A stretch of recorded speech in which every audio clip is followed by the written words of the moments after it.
ছেলেটার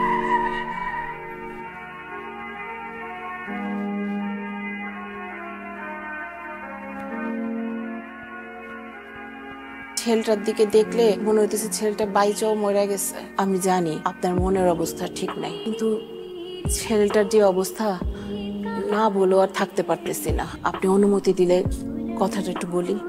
বলেন।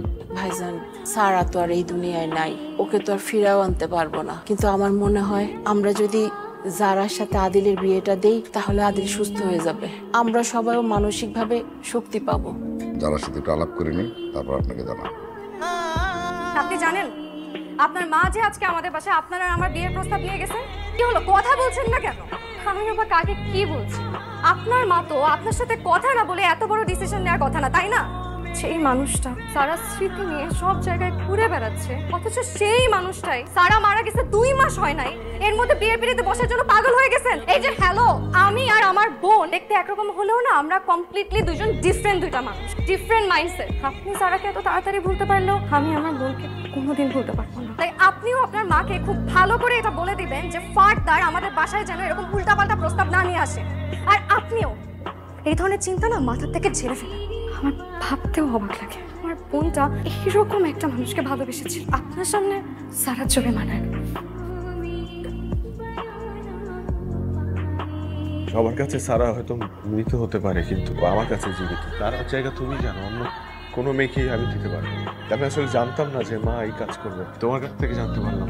খুবই সরি, তুমি যাও, আমি তোমাকে কথা দিচ্ছি এই ধরনের কথা তুমি কখনো আর শুনবে না, মাও তোমাদের বাড়িতে কখনো আর যাবে না। সরি, আসলে আমি না বুঝিয়ে আপনাকে এতগুলো কথা বলে ফেললাম। কয়দিন যাবত বাসা থেকে বের হন? আতিল ভাই, আমি আপনাকে একটা কথা জিজ্ঞেস করেছি। এখান থেকে পড়ে গেলে সারার কাছে যাওয়া যাবে না? সারা আর আমি দুটো ভিন্ন মানুষ হলেও না আমাদের আত্মা ছিল এক। এমন কোনো দিন যায়নি জানেন সারা আমাকে রেখে খেয়েছে কিংবা আমি সারাকে রেখে খেয়েছি। একই বিছানায় না ঘুমালে আমাদের ঘুম হতো না। আমার যত কষ্ট হোক আমি তো নিজেকে দমিয়ে রাখছি। সারা তো কোনোদিন চায়নি যে তার ভালোবাসার মানুষ কষ্ট পাক। তাহলে আপনি কেন নিজেকে কষ্ট দিচ্ছেন? তাহলে আমি কি করব? What do you expect me to do?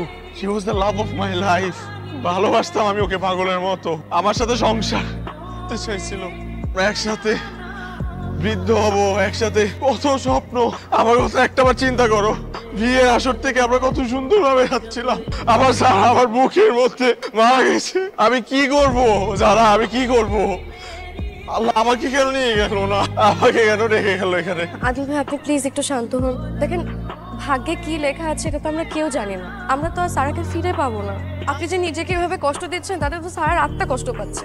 কিন্তু আমার কাছে মনে হয় যে আমি যদি এখন সারার কাছে চলে যাই তাহলে সারার সব অভিমান ভেঙে যাবে।